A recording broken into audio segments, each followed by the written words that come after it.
മാസം പിറന്നല്ലോ, ഇനി രാമായണ മാസമായി. വീടുകളിൽ നിന്നും ഇനി രാമായണ പാരായണം കേൾക്കാം.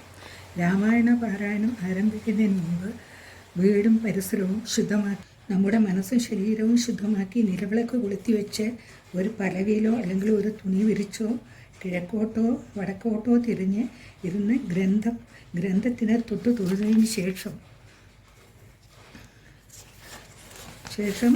ഗണപതിയെ സ്തുതിച്ച് ഗുരുവിനെയും സ്മരിച്ച് രാമനാമം ജപിച്ചുകൊണ്ട് പാരായണം ആരംഭിക്കാം.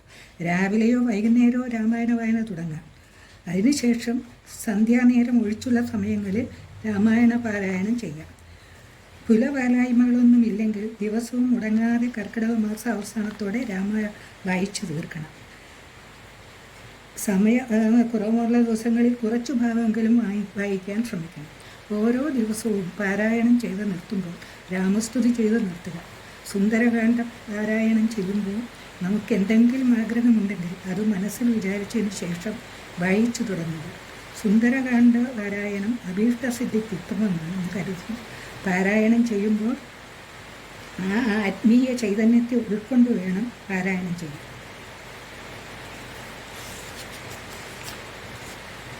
ഒരു മനുഷ്യൻ ജീവിതത്തിൽ അനുഭവിക്കേണ്ടി വരുന്ന പ്രയാസങ്ങളും പ്രതിസന്ധികളും ത്യാഗങ്ങളും എല്ലാം തരണം ചെയ്ത് ധാർമ്മിക ബോധത്തിൽ എങ്ങനെ ഉറച്ചു നിൽക്കാം എന്ന് ശ്രീരാമ ജീവിത കഥയായ രാമായണത്തിലൂടെ വാൽമീകി മഹർഷി നമുക്ക് പറഞ്ഞു. രാമായണം ചിട്ടയായി വായിക്കേണ്ടത് ഇങ്ങനെയാണ്.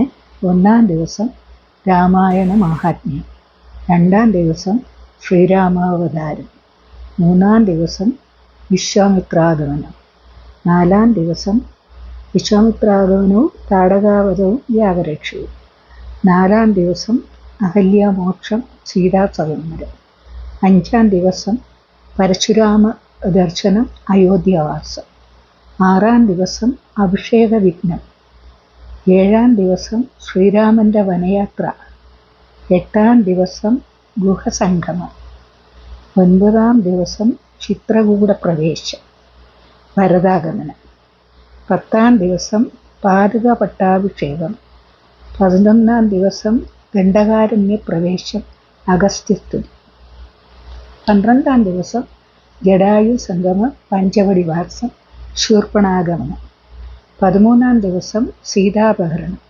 14-ാം ദിവസം ജടായു മോക്ഷം ശബരിമുക്തി, 15-ാം ദിവസം ഹനുമത് സംഗമം സുഗ്രീവസഖ്യം, 16-ാം ദിവസം താരോപദേശം സീതാന്വേഷണാരംഭം, 17-ാം ദിവസം സ്വയംപ്രഭാ ചരിതം സമുദ്രലംഘനം, 18-ാം ദിവസം ലങ്കാദഹനം,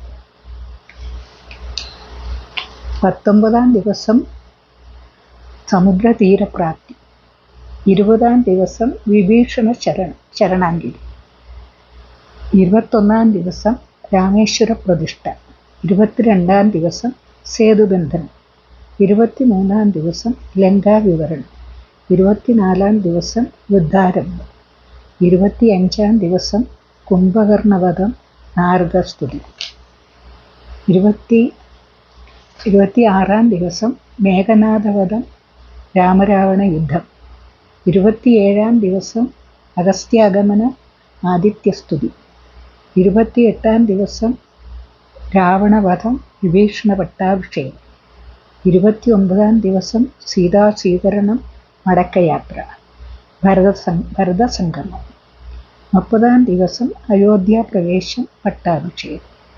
ഇങ്ങനെയാണ് ചിട്ടയായിട്ട് രാമായണം വായിച്ച് തീർക്കേണ്ടത്. ഈ വീഡിയോ നിങ്ങൾക്ക് ഇഷ്ടപ്പെട്ടെങ്കിൽ ലൈക്ക് ചെയ്യും, സബ്സ്ക്രൈബും ചെയ്യും.